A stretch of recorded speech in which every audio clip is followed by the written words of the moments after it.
I know how this is going to sound. I know you're probably thinking I'm just another person who had a bad cruise experience, and I'm blowing out of proportion. But I need to tell someone what happened on that ship last month, because every time I close my eyes, I can still smell that dining room, still hear the sounds coming from those cabins on Deck 7. My name's Daniel, and I work in IT for a mid-sized company in Chicago. I'm not the type of guy who usually goes on cruises. Honestly, the whole idea of being trapped on a floating hotel with 3,000 strangers always seemed like my personal hell. But my girlfriend Caroline had been talking about this 7-day Caribbean cruise for months. It was supposed to be our 5-year anniversary trip. And after working 60-hour weeks of the past year, I figured I could use the break. The Oceanic Serenity looked impressive enough in the brochures. Massive ship, all the amenities you'd expect. What they don't tell you in those glossy photos is how the walls seem to close in after a few days, or how the crew members watch you a little too closely when they think you're not looking. But I'm getting ahead of myself. Let me start from the beginning, because you need to understand how normal everything seemed at first, how easily it all fell apart. The first 5 days were honestly pretty great. Caroline was happy, the weather was perfect, and I'd actually started to relax for the first time in months. We did all the tourist stuff, snorkeling in Cozumel, shopping in Jamaica, way too much rum in Barbados. I even won $50 at the blackjack table, which felt like a sign that maybe this whole cruise thing wasn't so bad after all. The crew was friendly enough, though there was this weird formality to everything they did, like they were all following a very specific script. The dining staff would ask the exact same questions every night. How are you enjoying your voyage? Is this your first time sailing with us? With these practiced smiles that never quite reached their eyes. Our waiter, this guy named Miguel, was pleasant but intense. He'd remember every single thing we ordered, every preference, every comment we made about the food. Caroline thought it was great service, but something about the way he'd write everything down in this little notebook, the way his pen would pause when we mentioned feeling sick or tired, it bothered me. You're being paranoid, Caroline said when I mentioned on day 4. We were sitting by the pool, watching the sunset paint the water orange and pink. This is supposed to be relaxing, Daniel. Stop analyzing everything. She was right, of course. I had a habit of overthinking things, finding problems where none existed. So I tried to let it go. That night at dinner, Miguel approached our table with that same practiced smile. "Good evening, Mr. and Mrs. Chun," he said, even though we corrected him multiple times that we weren't married. "I have some wonderful news. Tomorrow is your final evening with us, and the kitchen staff would like to prepare something very special for our returning guests." Returning guests? I asked. This is our first cruise. Miguel's pen paused over his notebook. His smile flickered, just for a second. "Of course, my apologies. I meant to say valued guests. Would you be interested in our chef's tasting menu tomorrow evening? It's a 7-course experience, prepared exclusively for select passengers." Caroline's eyes lit up. "That sounds amazing. How much extra is it?" "No charge at all," Miguel said, that pen still hovering over the paper. "Consider our gift to you. I'll put you down for 8 o'clock. I should have said no. Should have trusted that little voice in the back of my head that was screaming that something was off. But Caroline was already nodding enthusiastically, and I didn't want to ruin her good mood. "Sure," I heard myself saying. "Sounds great." Miguel wrote something down in his notebook, then looked up at us both. For just a moment, his expression was completely unreadable. Then that smile snapped back into place. "Wonderful. I do hope you'll find tomorrow evening memorable." The next morning started normal enough. Our last port day in Nassau, the usual crowds of tourists, the usual overpriced souvenirs. But I kept noticing things that hadn't bothered me before. Like how many of the crew members seemed to know exactly where we were at all times. We'd be walking around the ship, exploring areas we'd never been to, and staff would appear out of nowhere to ask if we needed anything. Not in a helpful way, in a watchful way. and the other passengers in our dining section. I'd started paying attention to them over the past few meals, and I realized something weird. We were all roughly the same age, all couples, all on 7-day cruises. No families with kids, no elderly passengers, no solo travelers. Just couples in their late 20s to mid-30s. "You're doing it again," Caroline said as we walked back to our cabin after lunch. "That thing where you create conspiracy theories out of nothing." "I'm not creating anything," I said. "I'm just observing. Haven't you noticed how isolated our dining section is? How we never see the same people at the buffet or the pool?" She stopped walking and turned to face me. "Daniel, there are 3,000 people on this ship. Of course we don't see the same faces everywhere. You're letting your anxiety get the better of you." Maybe she was right. Maybe I was letting my mind run wild because I was out of my comfort zone. But as we walked down the corridor toward our cabin, I noticed something that made my stomach drop. Our room steward, Elena, was coming out of the cabin next to ours with a cart full of cleaning supplies. Nothing unusual about that, except the cart was covered with what looked like medical waste bags, the thick, red kind you see in hospitals.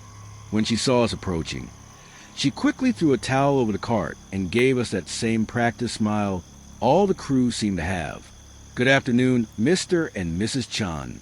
I hope you're having a wonderful day. What was all that stuff on your cart?" I asked. Elena's smile never wavered. "Just cleaning supplies, sir. Nothing to worry about. Will you be attending the special dinner tonight?" That question hit me like a punch to the gut. How did she know about the dinner? Miguel had only mentioned it to us last night, and I was pretty sure he hadn't announced it to the entire staff. "Yes," Caroline answered before I could say anything. "We're really looking forward to it." "Wonderful," Elena said, and there was something in her tone that made my skin crawl. "I do hope you'll find it satisfying." She pushed her cart down the hallway, but not before I caught another glimpse of what was underneath that towel. Those weren't cleaning supplies.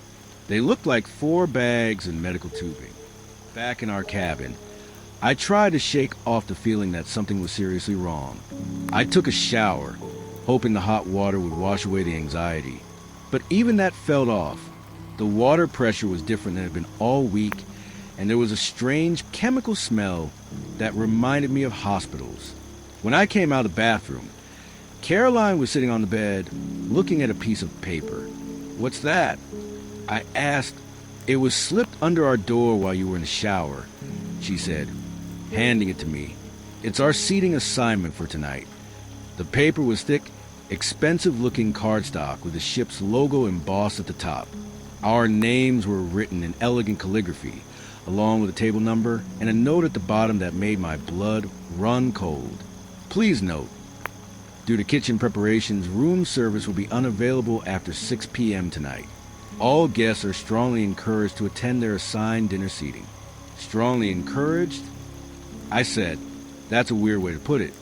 Caroline shrugged. "They probably just want to make sure they don't waste food. It's a tasting menu, remember? They probably have to prepare exact portions." I wanted to believe her, but something about the whole situation felt wrong. The timing, the language, the way the crew had been acting all week. It felt less like a special dinner and more like what? I couldn't put my finger on it, but every instinct I had was screaming at me to get off this ship. "Caroline," I said carefully, "what if we skip dinner tonight? We could order room service. Maybe catch an early movie."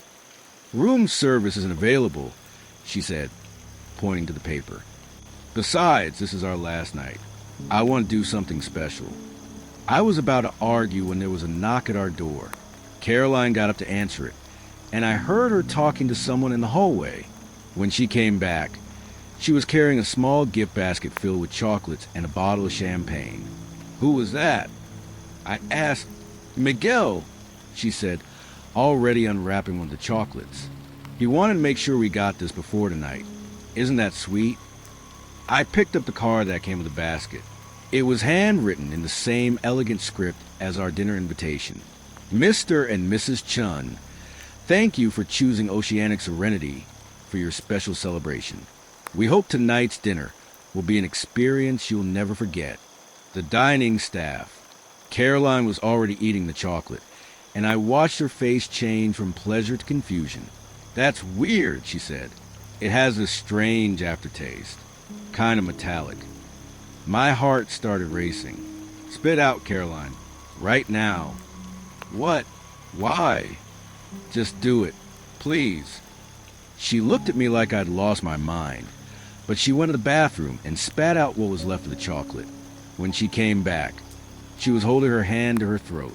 "My mouth feels numb," she said. "Daniel, what's going on?" I grabbed the basket and examined the chocolates more closely. They looked normal enough, but when I broke one open, there was a small white pill embedded in the center, not obviously placed.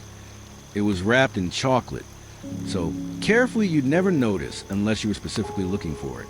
"We need to get off this ship," I said, grabbing our passports from the safe. "Daniel, you're scaring me. What's wrong with the chocolate?" "I think it's been drugged," I said, stuffing our important documents into my backpack. "And I think tonight's dinner is what they're telling us it is." Caroline sat down heavily on the bed. The color was draining from her face, and her pupils looked dilated. "I don't feel good," she whispered. The next few hours were the longest of my life. Caroline kept drifting in and out of consciousness, mumbling things that didn't make sense. I tried calling the ship's medical center, but the phone in our room had been disconnected. When I tried to leave the cabin to get help, I found that our key card no longer worked. We were locked in. I banged on the door, shouted for help, but the hallway was eerily quiet. No sound of other passengers, no crew members walking by. It was like our entire section of the ship had been abandoned. Around 5 o'clock, I heard voices in the hallway. I pressed my ear to the door and could make out what sounded like Miguel talking to someone else. The Chun couple in 7142. The female ingested approximately half a dose. Should we proceed as planned? Adjust accordingly. Came another voice, this one with a slight accent I couldn't place. The male appears to be non-compliant. We may need to implement alternative measures. What about the dinner seating? Maintain the schedule. The others are ready. I heard footsteps moving away from our door, and my blood turned to ice. Whatever was happening, it wasn't just about us. There were others involved. Other couples who had no idea what they were walking into. Caroline stirred on the bed, opening her eyes for the first time in an hour. "Daniel," she whispered. I had the strangest dream. There were people in white coats, and they were... What were they doing? I asked, kneeling beside the bed. They were taking blood samples. Lots of them. And there were charts on the wall with names and numbers. She struggled to sit up. But that's impossible, right? It was just a dream. I helped her to the bathroom, splashed cold water on her face, trying to get her more alert. As I did, I noticed something I had missed before. There was a small puncture mark on her arm, right in the crook of her elbow, fresh, with a tiny dot of dried blood. "Caroline, when did you get this mark on your arm?" She looked down, confused. I don't remember. Maybe when we were snorkeling yesterday. Could have been coral. But I knew what needle marks looked like. I donated blood enough times to recognize them. Someone had taken a sample from Caroline while she was unconscious, and they'd done it recently. At 7:30, there was another knock at our door. This time, I didn't answer. The knocking became more insistent, then stopped. I heard the electronic beep of a key card being used, and the door opened. Miguel stepped into our cabin, still wearing that practiced smile, but now it looked more like a predator baring its teeth. "Mr. and Mrs. Chun," he said, as if everything was perfectly normal. "You're going to be late for dinner." "We're not going," I said, positioning myself between him and Caroline. Miguel's smile faltered slightly. "I'm afraid that's not an option. Our chef has prepared something very special for you." "What kind of special?" I asked. "The kind that requires blood samples." For the first time since we'd met him, Miguel's facade dropped completely. His eyes went cold, calculating. You're being paranoid, sir. Perhaps you should have some chocolate to help you relax. Get out of our room. I'm afraid I can't do that. Miguel stepped aside, and two other crew members entered. They were large men I'd never seen before, wearing what looked like medical scrubs under their crew's staff jackets. You have a choice, Miguel continued. You can come to dinner voluntarily, or we can help you get there. Either way, you're coming. I looked at Caroline, who was still groggy but alert enough to understand what was happening. Her eyes were wide with terror. What do you want from us? I asked. Nothing too complicated, Miguel said. Just a small medical procedure. Some tissue samples, a few tests. You'll sleep through most of it, and by tomorrow morning, you'll be back in Miami with some wonderful memories of your cruise vacation. And if we refuse? Miguel's smile returned, colder than before. Well, maritime law can be quite complicated, Mr. Chun. Ships have a tendency to lose passengers overboard, especially ones who've been drinking too much and get careless near the railings. The two men in scrubs took a step closer. I could see syringes in their hands. That's when I made the decision that probably saved our lives. Instead of fighting or trying to reason with them, I grabbed a champagne bottle from the gift basket and smashed it against Miguel's head. He went down hard, blood streaming from a gash above his left eye. The other two men rushed toward me, but I was already moving, grabbing Caroline's hand and pulling her toward the cabin's small balcony. "Daniel, what are you doing?" she gasped. "Trust me," I said, climbing over the balcony railing. "We're going swimming." Jumping from a 7th-deck balcony into the Caribbean Sea at night is not something I'd recommend to anyone. The fall felt like it lasted forever, and when we hit the water, it was like slamming into concrete. But it was better than whatever they had planned for us in that dining room. We surfaced, gasping and sputtering, watching the massive cruise ship continue its path through the dark water. Within minutes, it was nothing more than lights on the horizon. I grabbed our waterproof emergency beacon from the life jacket storage before we jumped, something I'd insisted on bringing despite Caroline's protest that it was overkill. Now, floating in the middle of the ocean with my half-conscious girlfriend, it seemed like the smartest thing I'd ever done. The Coast Guard picked us up 3 hours later. By the time they got us to Nassau, the Oceanic Serenity had already docked in Miami and disembarked all its passengers. I tried to tell the authorities what had happened, but without any evidence except our story and Caroline's blood work showing traces of an unknown sedative, there wasn't much they could do. The cruise line claimed we'd been drinking heavily and had accidentally fallen overboard. They had security footage of us appearing intoxicated at dinner the night before. Footage that I'm pretty sure had been doctored, but I couldn't prove it. Caroline's memory of the events was hazy at best. The drug they'd given her had affected her short-term memory, and she couldn't remember most of what had happened in our cabin. Sometimes I think that's a blessing. We flew home the next day, and I thought that would be the end of it.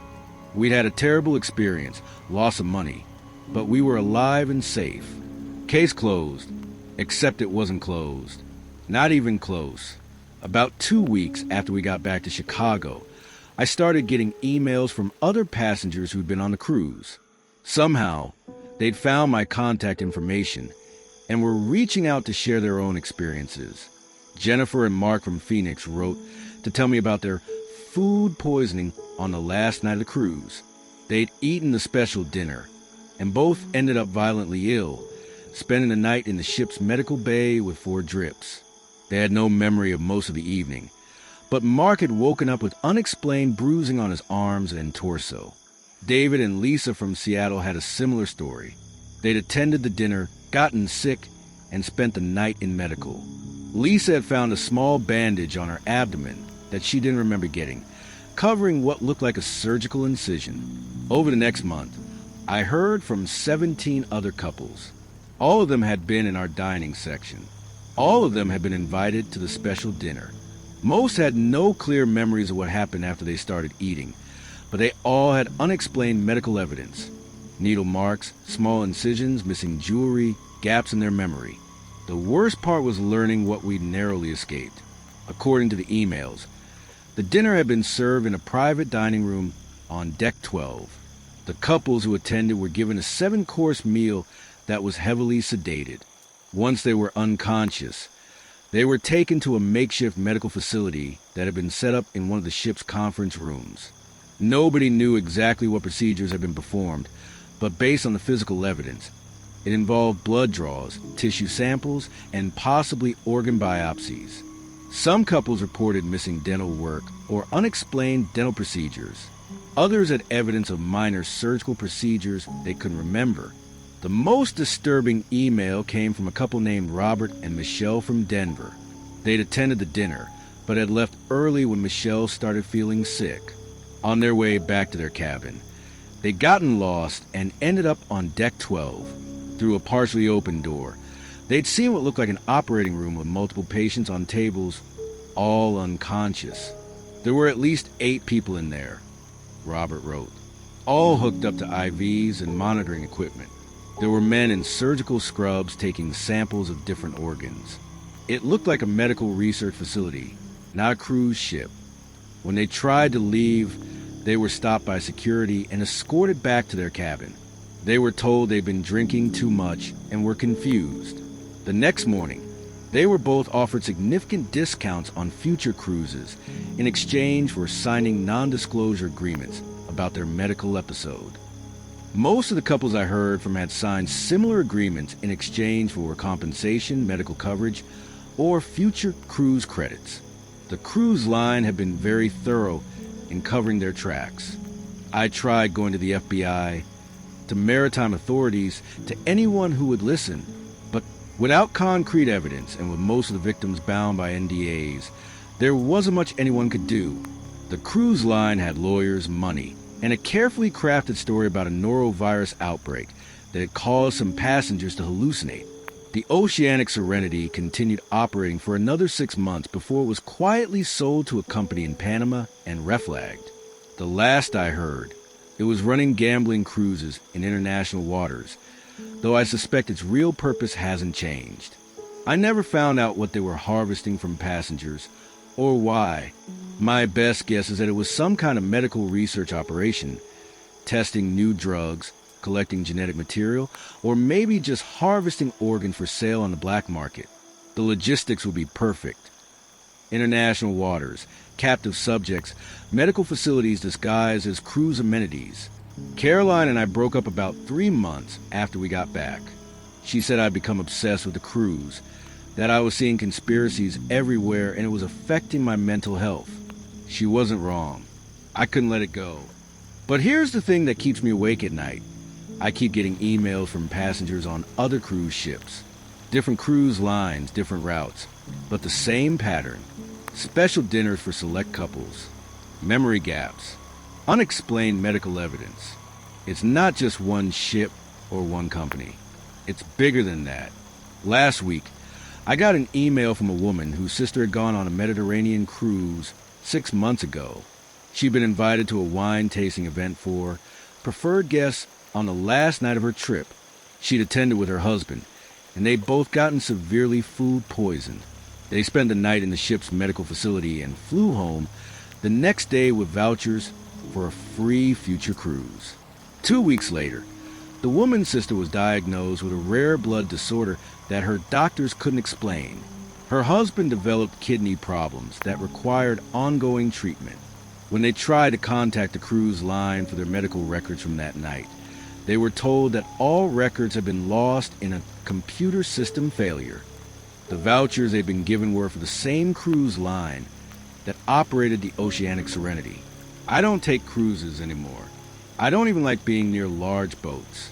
But sometimes, when I'm scrolling through social media or reading travel forums, I see posts from couples who are excited about their upcoming cruise vacations. Young, healthy couples in their 20s and 30s, posting pictures of their boarding passes and their beautiful ocean view cabins. And I want to warn them. I want to tell them to check their dinner invitations carefully, to never eat anything the cruise specially recommends, to trust their instincts if something feels wrong. But who would believe me? I'm just another guy with a conspiracy theory about cruise ships, right? Except sometimes A few weeks after I see those happy vacation posts, I see follow-up posts about mysterious illnesses, memory gaps, or strange medical bills. And sometimes, if I'm really unlucky, I get another email from someone who wants to tell me about their special dinner on the last night of their cruise. The crew told me not to eat dinner on the last night. I should have listened. If you're planning a cruise, maybe you should listen too.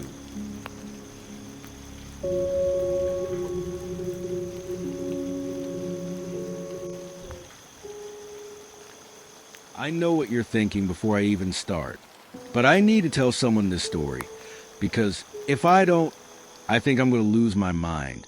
My name is Edgar. I'm 28. I work in IT for a marketing firm in Chicago, and 3 months ago, I went on what was supposed to be a fun cruise with my college buddies. What happened out there? It's made me question everything I thought I knew about how the world works, about how easy it is for someone to just disappear. And I mean really disappear, like they never existed at all. So here's the thing, I'm not the kind of guy who goes on cruises. I'm more of a Netflix and takeout kind of person, you know? But my buddy Jake had been planning this trip for months. 7 days in the Caribbean. 4 of us from college finally getting together after like 3 years of talking about it, but never actually doing it. There was me, Jake, Tommy, and this girl, Claire, who'd been part of our group since sophomore year. We all chipped in for interior cabins on this massive ship, the Oceanic Splendor, one of those floating cities with like 4,000 passengers and crew. The kind of place where you can literally get lost just trying to find the elevator. I remember thinking when we got on board how crazy it was that something this big could just float around the ocean. All these people, all this stuff, just out there in the middle of nowhere. But whatever, right? We were there to have a good time. The first couple days were exactly what you'd expect. Too much food, too many drinks, Jake trying to hit on every girl within a 50-foot radius. Claire was actually the one keeping us all in line, making sure we didn't completely embarrass ourselves. She was always like that, responsible, organized. The kind of person who actually reads the safety instructions and knows where all the emergency exits are. It was day 3 when Claire met Tara. I was nursing a hangover by the pool when Claire came bouncing over, all excited. She had this huge grin on her face, which was weird because she'd been kind of quiet the first couple days. Apparently she'd met this girl at the spa, and they just clicked immediately. "You guys have to meet her," Sarah kept saying. "She's so cool. She's traveling alone. Can you believe that? Just decided to take a cruise by herself because she wanted an adventure." So that evening, Claire brings Tara to dinner with us. And I have to say, she was memorable, mid-20s. Long dark hair. This laugh that was just a little too loud for the dining room. She had this energy about her, you know? Like she was constantly moving, constantly talking. The kind of person who takes up space just by being there. She told us she was from Portland, worked in graphic design. And yeah, she was totally traveling solo. Said she'd broken up with her boyfriend a few months back and decided to celebrate her freedom with a cruise.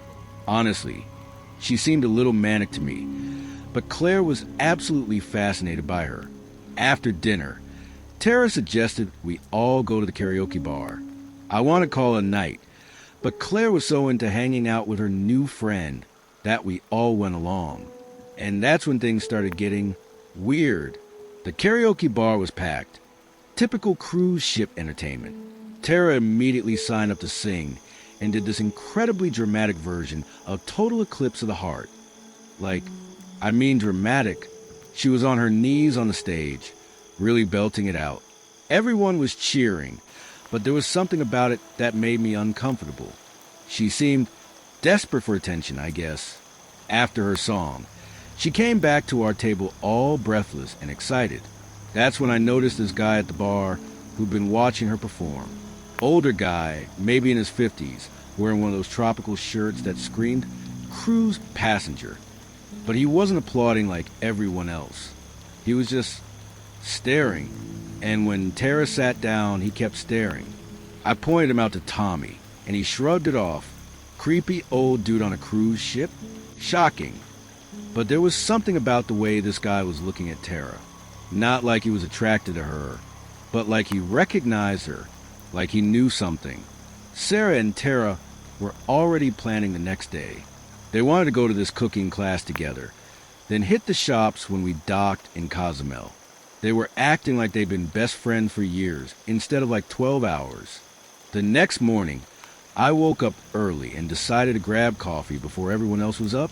I was walking past the promenade deck when I saw Tara at the railing, just staring out at the ocean. She was wearing the same clothes from the night before, and her hair was all messed up. She looked like she hadn't slept. I was going to say hello, but something stopped me. She was talking to herself, not just mumbling, like having a full conversation with someone who wasn't there. Her hands were moving, gesturing, and at one point she got really animated, like she was arguing with whoever she was talking to. I ducked behind one of those lifeboat things and just watched for a minute. She kept looking over her shoulder, like she was checking to see if anyone was watching her. Then she pulled out her phone and took a selfie. Just one, but she looked at it for a long time before putting the phone away. That's when she turned around and saw me. "Edgar, you're up early." She was all smiles again, like nothing had happened. But her eyes looked, I don't know how to describe it, empty, like someone had turned off a light behind them. "Yeah, couldn't sleep." "You okay? You look tired." "Oh, I'm fine. Just love watching the sunrise over the ocean. So peaceful, you know?" But there hadn't been a sunrise. It was overcast, and the sun was hidden behind thick clouds. I didn't mention it, though. I just said something about meeting up later and when to get my coffee. But the whole interaction left me feeling unsettled. When I met up with Sarah and the guys for breakfast, Tara was there too, back to her energetic self. She and Sarah were deep in conversation about their plans for Cozumel. They were going to do some shopping, maybe find a local restaurant, take a bunch of photos for Instagram. "Tara's got the best eye for photos," Sarah was saying. She showed me some of the pictures from her trip, and they're amazing. That caught my attention. "What trip?" Tara looked confused for a second. "What do you mean?" "Claire said you showed her pictures from your trip. I thought this was your first cruise." There was this moment of silence. Tara looked at Claire, then back at me. "Oh, I meant pictures from other vacations. I travel a lot for work." But her voice had changed. It was flatter, more careful. Claire jumped in immediately. "Yeah, she's been to so many cool places. Tell them about that art gallery you went to in Barcelona." And Tara launched into the story about Barcelona, but something about it felt rehearsed, like she'd told it before many times. All the details were perfect, too perfect, like she'd memorized it from a travel blog or something. That afternoon, while Sarah and Tara were off doing their thing in Cozumel, Jake, Tommy, and Edgar decided to explore on our own. We found this little beach bar and spent most of the day there, just drinking beer and talking. When we got back to the ship that evening, Sarah was in our cabin, crying. I'd never seen her cry before, not in 4 years of college, not when her dad had his heart attack, not when she failed organic chemistry. But there she was, sitting on Tommy's bed, just sobbing. "Sarah, what happened? Where's Tara?" She looked up at me with these red, swollen eyes. "She's gone." "What do you mean, gone? Gone where?" "I don't know. We were shopping, and she said she needed to use the bathroom. She went into this little cafe, and I waited outside. After like 20 minutes, I went in to check on her, and she wasn't there. The owner said no one matching her description had come in. We spent the next hour looking for Tara around the port, asked other passengers, checked with the tour guides, even went to the local police station. Nobody had seen her. It was like she'd just vanished. But here's the thing. Claire seemed more than upset. She seemed terrified, like genuinely, deeply afraid. And when I asked her what exactly had happened before Tara disappeared, she got really vague. We were just shopping, looking at some jewelry. She was acting normal, maybe a little quiet. Then she said she needed to use the bathroom, and Claire trailed off. And what? Nothing. She just left. We reported it to ship security as soon as we got back on board. This guy, Officer Martinez, took our statement. Professional, efficient, asked all the right questions. He said they'd contact the authorities in Cozumel and file a report with the Coast Guard. This happens more than you'd think, he told us. People miss the ship, get confused about the departure time. She'll probably turn up at the next port. But Claire wasn't buying it. She wouldn't do that. She was so excited about the rest of the cruise. She had all these plans. The next morning, I went to find Officer Martinez to get an update. That's when things started getting really strange. I found the security office easily enough, but when I asked about Tara's case, the guy at the desk looked confused. I'm sorry, what case? The missing passenger. Tara, she disappeared yesterday in Cozumel. He checked his computer, typed a few things. I don't show any missing passenger reports from yesterday. You sure you have the right department? I insisted on speaking to Officer Martinez specifically, after a lot of back and forth. They brought him out. Same guy, I was sure of it. But when I mentioned Tara, he looked at me like I was speaking a foreign language. I'm sorry, sir, but I don't recall taking any missing person report yesterday. Are you sure you spoke with me? I felt like I was losing my mind. I described the whole conversation we'd had, mentioned specific details he'd told us. He listened politely, but his expression never changed. Sir, if someone had gone missing from this ship, it would be documented. I can assure you, we've had no missing passengers on this voyage. I went back to Claire and told her what happened. She went pale. That's impossible. We both talked to him. We filled out forms. So we went to the security office together. Same result. No record of Tara. No record of our report. And Officer Martinez acting like he'd never seen us before in his life. That's when Claire really started to fall apart. I have pictures, Claire kept saying. I have pictures of her on my phone. She pulled out her phone and started scrolling through her photos. I watched her face change as she scrolled. Confusion, then panic. They're not here. The pictures from yesterday, they're not here. I looked at her phone. There were photos from our trip. All right. Pictures of the four of us at dinner, at the pool, at various locations around the ship. But in every single photo where Tara should have been, she just wasn't. There was a picture of Claire at the spa, alone. A selfie from the karaoke bar with just Claire in it. Pictures from Cozumel of Claire by herself, holding up jewelry, sitting at a cafe table with one chair. This is wrong, Claire was saying, her voice getting higher. She was there. She was in these pictures. I remember taking them. I remember her being there. I grabbed the phone and looked more carefully. In some of the photos, you could see inconsistencies. Claire's arm extended like she was putting it around someone who wasn't there. Shadows that didn't quite match. A chair pulled out from a table like someone had been sitting in it. But no Tara. Maybe you accidentally deleted them? I suggested. Even though I knew how stupid that sounded. Claire was shaking her head frantically. No, no, no. She was there. She was real. You met her. You talked to her. Remember at dinner? She ordered the lobster and complained it was overcooked. But as I tried to remember, the details felt fuzzy, like try to recall a dream. I remember meeting someone. Sure. But when I tried to picture Tara's face, it was like looking through fog. That night, Claire barely slept. I could hear her in the next cabin, pacing around, talking to herself. The next morning, she looked terrible. Dark circles under her eyes, her hands shaking. I called her phone, she told me. It goes straight to a number that's not in service. Like the number never existed. On our last day, I decided to do some investigating of my own. I went to guest services and asked if they could help me get in touch with a passenger named Tara from Portland. The woman at the desk was very helpful. Checked her computer thoroughly. I'm sorry, sir, but we don't have any passengers by that name on this voyage. Could you have the spelling wrong?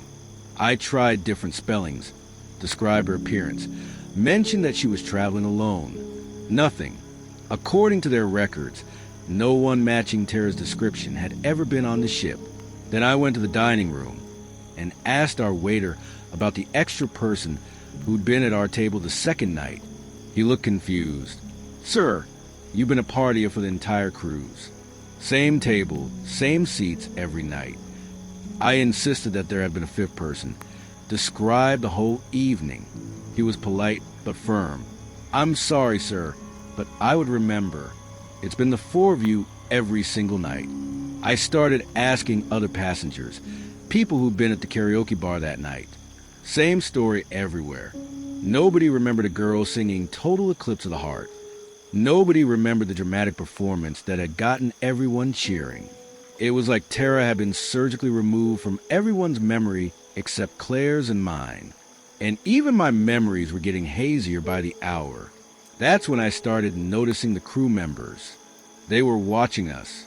Not obviously, but I'd catch them looking in our direction, then quickly looking away when they realized I'd noticed. The same few faces kept appearing wherever we went on the ship, always in the background, always just within earshot. Claire was getting worse.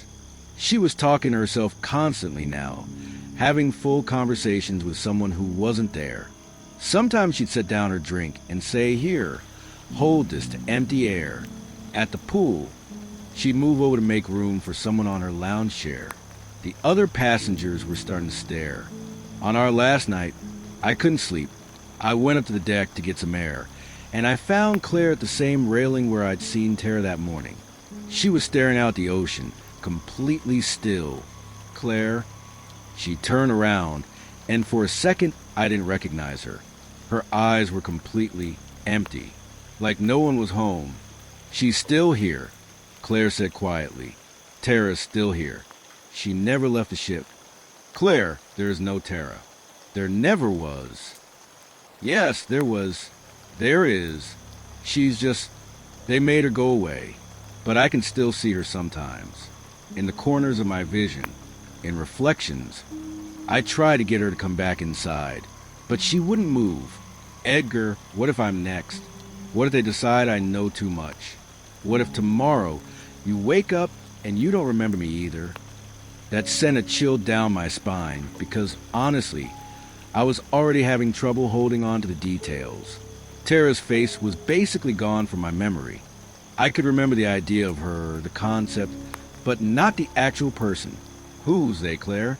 She looked around nervously, then whispered, "The crew, the officers, the people who run this ship. They make people disappear, Edgar, and then they make it like they never existed at all." We got off the ship the next morning. Claire was quiet the whole time, barely spoke during the flight home. When we landed in Chicago, she just grabbed her bag and left. No goodbye, no let's stay in touch. Nothing. I tried calling her a few days later. Her number was disconnected. I drove to her apartment. But the building manager said nobody by that name had ever lived there. I called her work, and they'd never heard of her. I checked social media, looked through my phone, searched my email. No trace of Claire anywhere. Our mutual college friends didn't know who I was talking about when I mentioned her name. According to the world, Claire had never existed either. But here's the thing. I remember her. I remember all of it. For now, anyway, I can feel the memories getting hazier each day, like someone slowly turning down the volume on them. I've been researching missing persons on cruise ships. Do you know how many people disappear from cruise ships every year? Dozens, maybe hundreds. And most of them are never reported missing because there's no record they were ever on board to begin with. I think Tara got too close to something she shouldn't have seen. And Claire witnessed whatever happened to her. And now, I'm telling this story because I need someone else to know. Because I have this feeling that pretty soon, I'm going to wake up one morning and I won't remember any of this. And then maybe I'll meet some new friends and we'll decide to take a nice relaxing cruise together. But if that happens, If you never hear from me again, just remember people disappear out there. And it's not just that they go missing. It's like they never existed at all.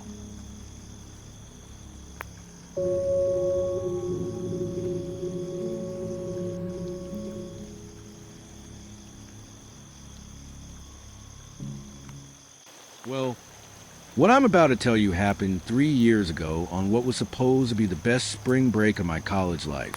A cheap Caribbean cruise with my roommates.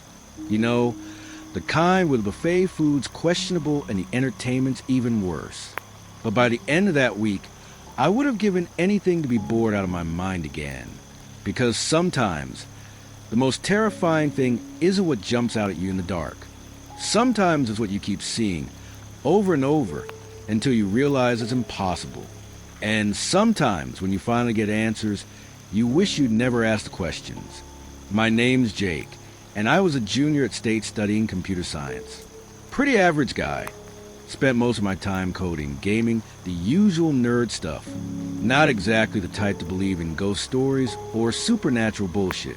Hell, I was a guy who'd always find a logical explanation for everything. So when my roommate Marcus came up to me in February with this cruise deal he'd found online, I was skeptical.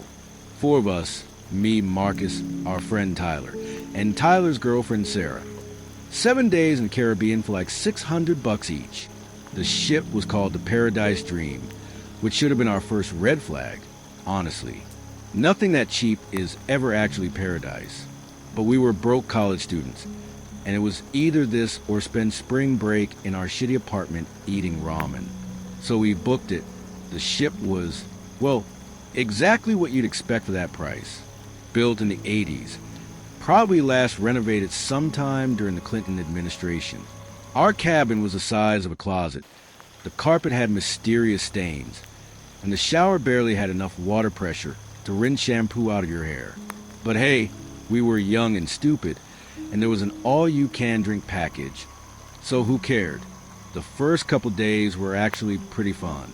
We hit the pool, played some terrible cruise ship bingo, ate way too much mediocre buffet food. Tyler and Sarah were doing their whole couple thing, which meant Marcus and I spent a lot of time just wandering around the ship, checking out all the different decks and bars. It was our 3rd night when I first saw her. I couldn't sleep. The walls in our cabin were paper thin, and the couple next door was having what sounded like either passionate sex or an exorcism. So around 2 a.m., I grabbed my hoodie and decided to take a walk up to the top deck, get some fresh air, maybe tie myself out enough to crash despite the noise. The ship at night was actually kind of beautiful, in a haunting way. Most of the lights were dimmed, and you could hear the ocean rushing past the hull. There's something about being in the middle of the Atlantic at night that makes you feel really small, you know? In a good way, usually. I was walking along the starboard side of deck 12, that's the top deck, when I saw her, a woman, in a long yellow dress, standing at the railing about 50 feet ahead of me. She was facing away, looking out at the water, and something about her posture seemed sad, I guess, like she was mourning something. Now, seeing someone else up there wasn't weird by itself. Plenty of people had trouble sleeping on cruise ships, and the top deck was a popular spot for insomniacs and people trying to get away from snoring roommates. But something made me stop and watch her for a minute. Maybe it was a dress. It was this vintage-looking thing, like something from the 1950s, and it seemed to glow almost white in the moonlight. Or maybe it was how still she was. I mean, completely motionless. The ship was rocking gently, but she never swayed, never shifted her weight, just stood there like a statue. I thought about going over and asking if she was okay, but something held me back. Call it social anxiety or whatever, but I just kept walking. As I passed behind her, maybe 20 feet away, I got a better look at the dress. It was definitely yellow, a pale, creamy yellow, and it had this old-fashioned cut with a full skirt that went down to her ankles. Her hair was dark, pinned up in some kind of vintage style. I still couldn't see her face. I walked the full loop around the deck, which took about 15 minutes, and when I came back around to where she'd been standing, she was gone. Fair enough. I probably spooked her, or she'd just finished whatever contemplation she was doing. I went back to my cabin and managed to fall asleep around 3:30.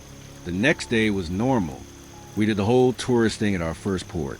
Some tiny island where everything was overpriced, and the locals clearly hated cruise ship passengers. Tyler bought Sarah some cheesy souvenir jewelry.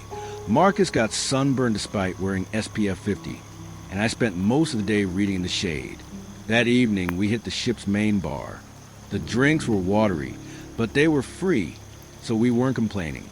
Around 11 p.m., Tyler and Sarah went back to their cabin to do whatever couples do, and Marcus was chatting with some girl from Ohio.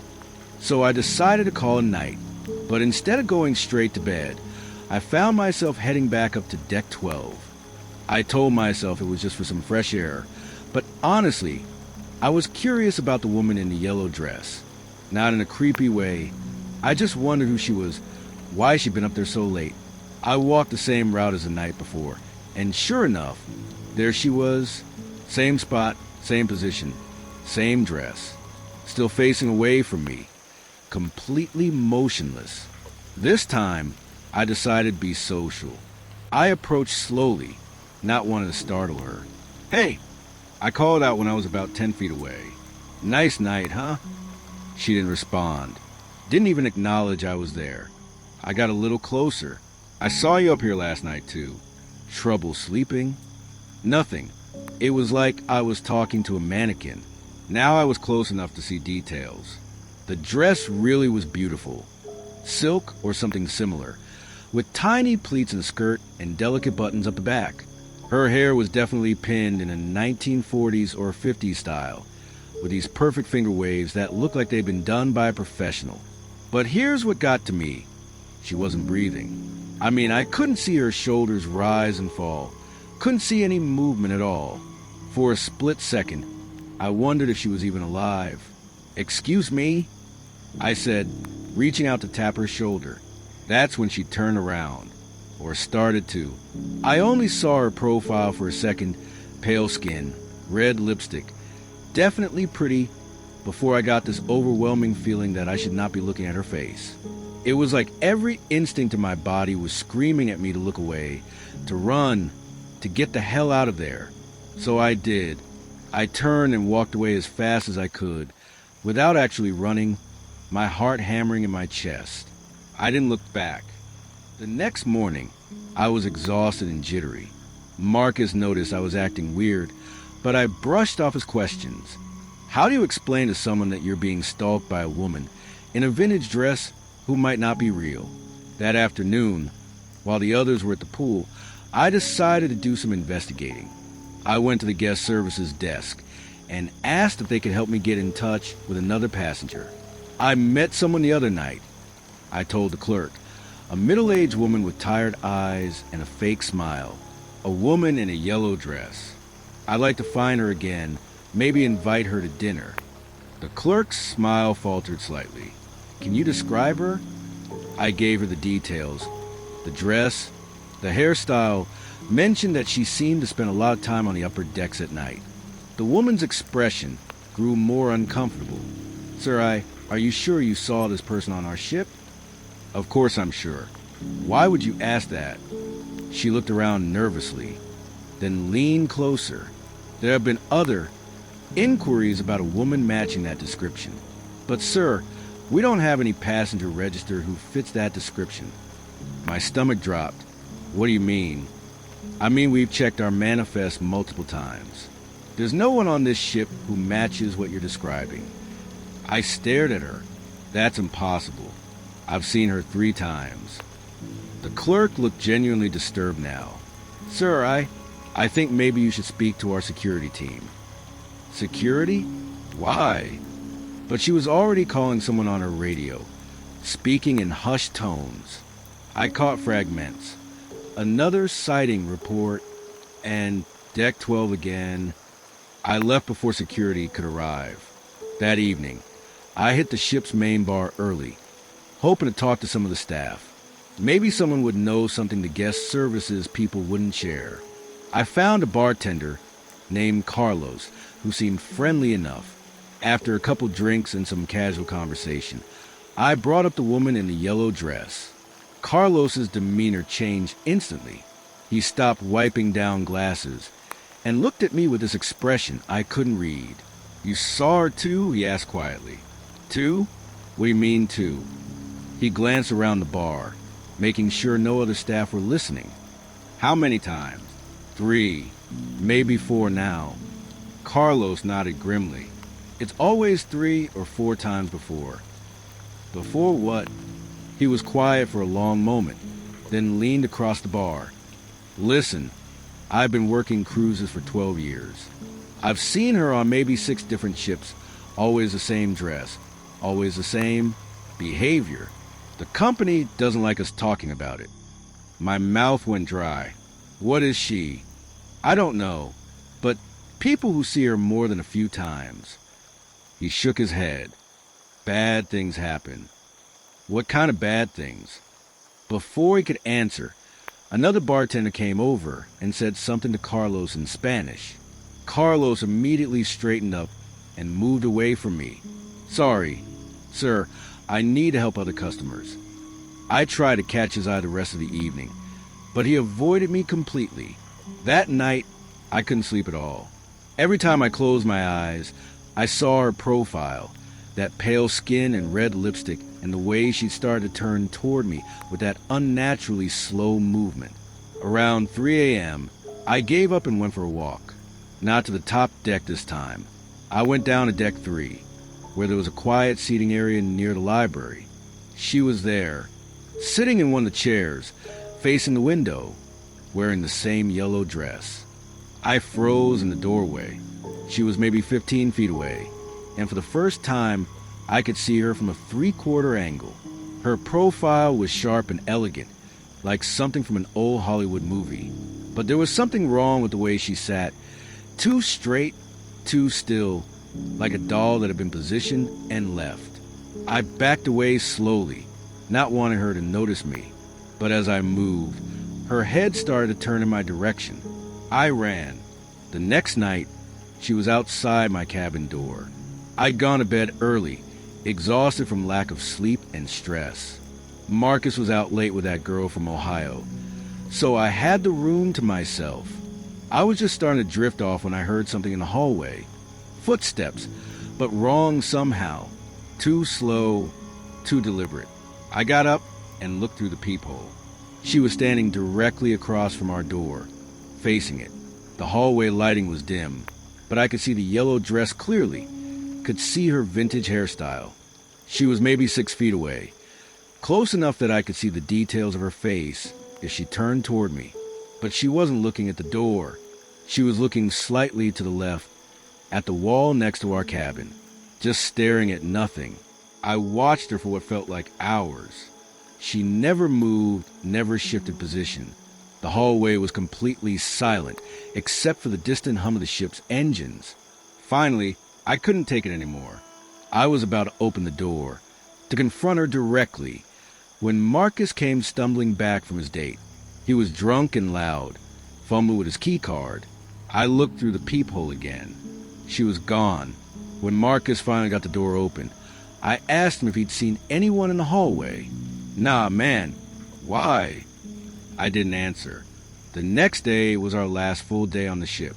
We were supposed to be celebrating, but I was a wreck. I'd barely slept in 3 days, and every shadow, every glimpse of yellow clothing, every woman with dark hair made my heart race. Tyler noticed first. "Dude, you look like hell. You sick or something?" I almost told him everything. But how you explain that you're being stalked by someone who might not exist? That the ship staff knows about her but won't talk about it?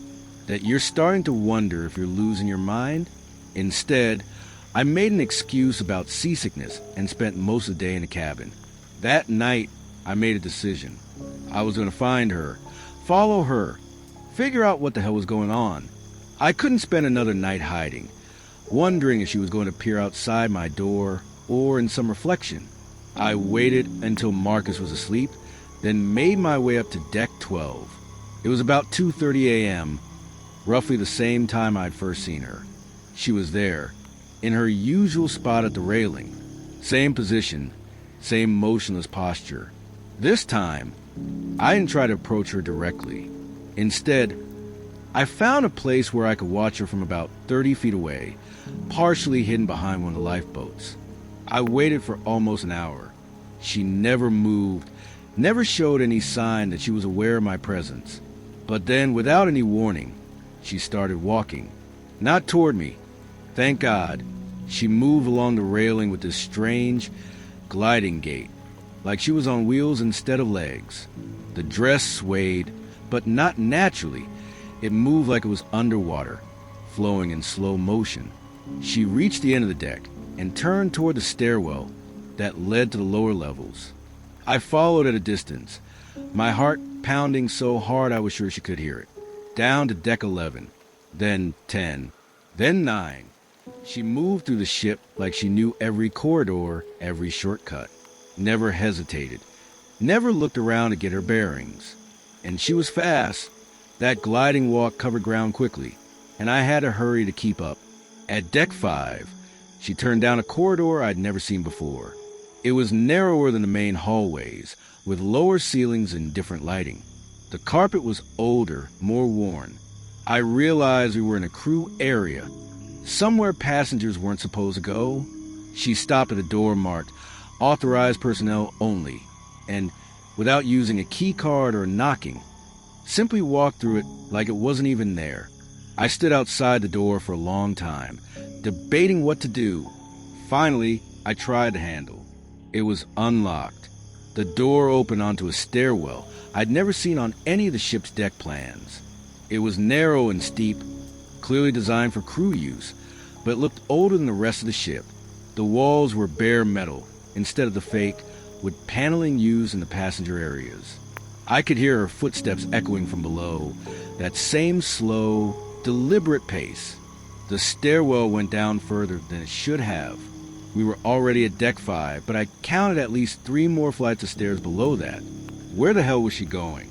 Finally, the footsteps stopped. I crept down until I could see a heavy metal door standing open.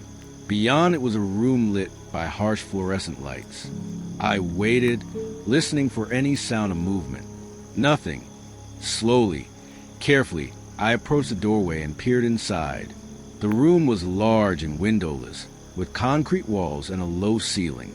It looked like some kind of storage area, but instead of supplies or equipment, the walls were covered with photographs. Hundreds of them, maybe thousands. They were arranged in neat rows, covering every available surface. Most were 8 by 10 prints, black and white, but some were in color, and they were all people. Passengers, I realized. Cruise ship passengers. I stepped into the room, my legs shaking. The photos were organized by what looked like voyage dates. There were sections labeled with different years, going back at least a decade.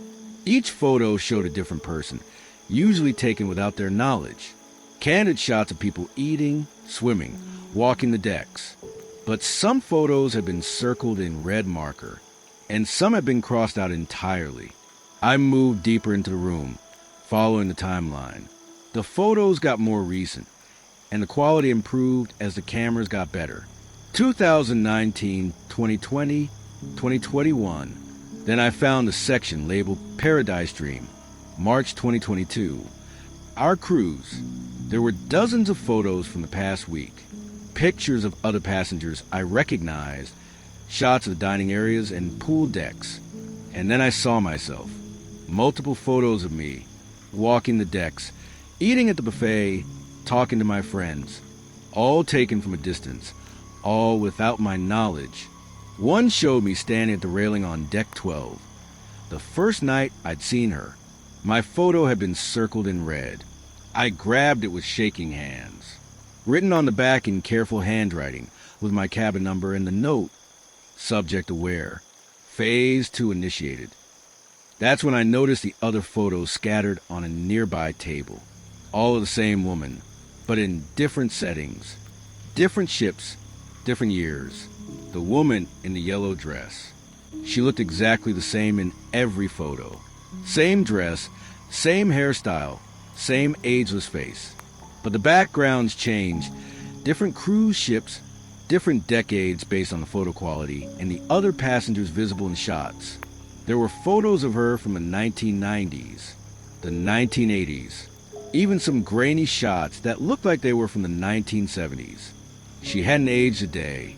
At the bottom of the pile was a folder labeled Project Documentation. Inside were typed reports, incident summaries, passenger manifests. The language was clinical, bureaucratic. Subject 7 showed initial awareness on day 3. Standard manifestation protocol followed. Subject exhibited typical stress responses by day 5. Recommendation: proceed to phase 3. There were dozens of these reports, all describing people who had seen her, who had tried to investigate, who had asked too many questions. People like me. I was reading through the files, my hands shaking so badly I could barely hold the papers, when I heard footsteps in the stairwell.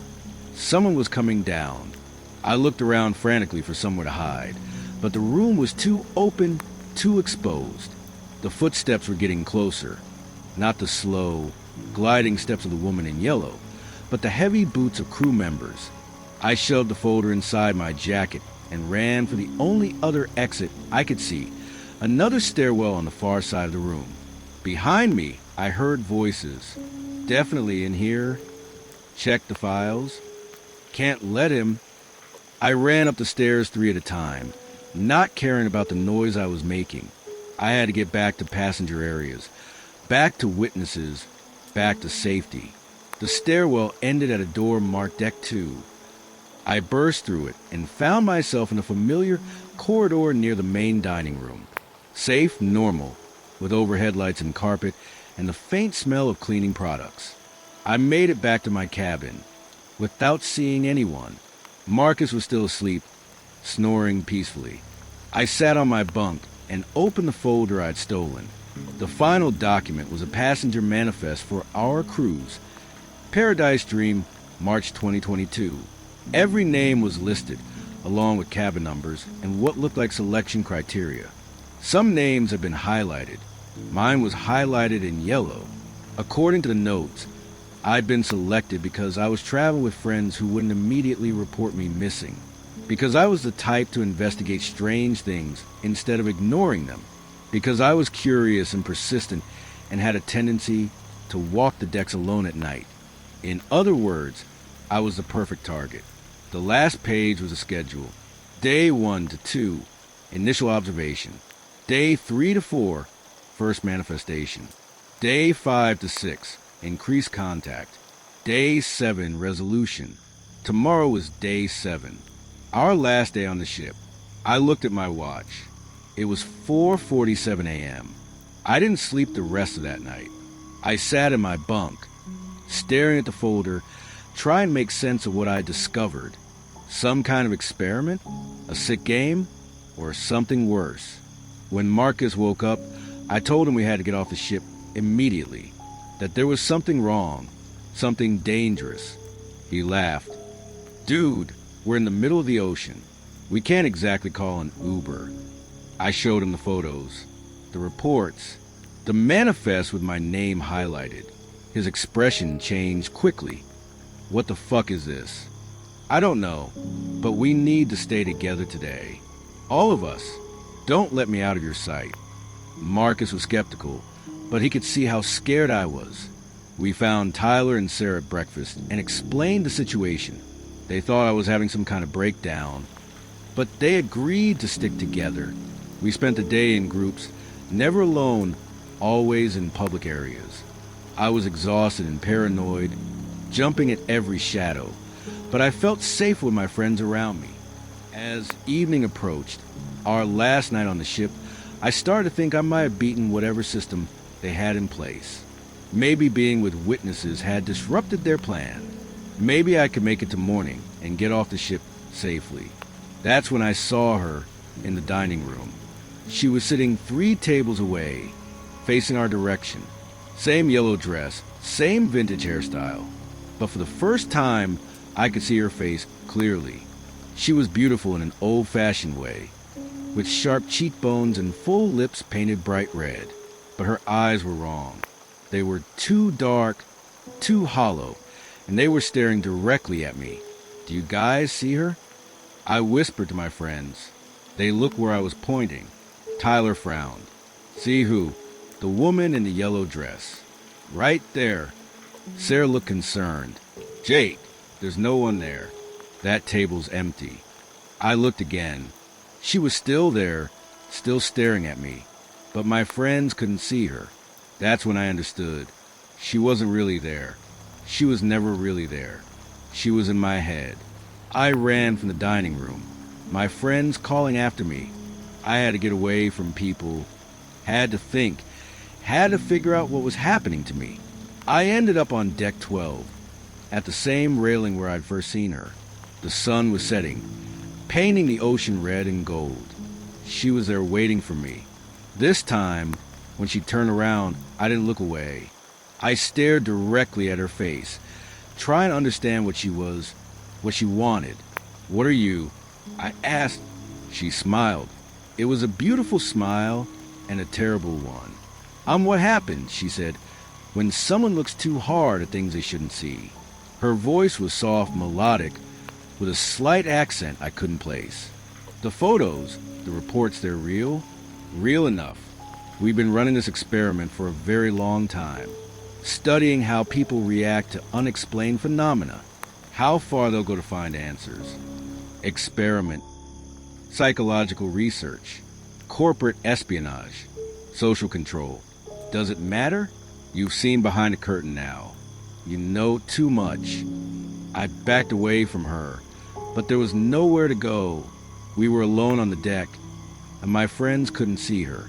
What happens now? She tilted her head, still smiling. Now you have a choice. You can jump, and we'll file it as another unfortunate suicide at sea. Your friends will mourn, but they'll accept it.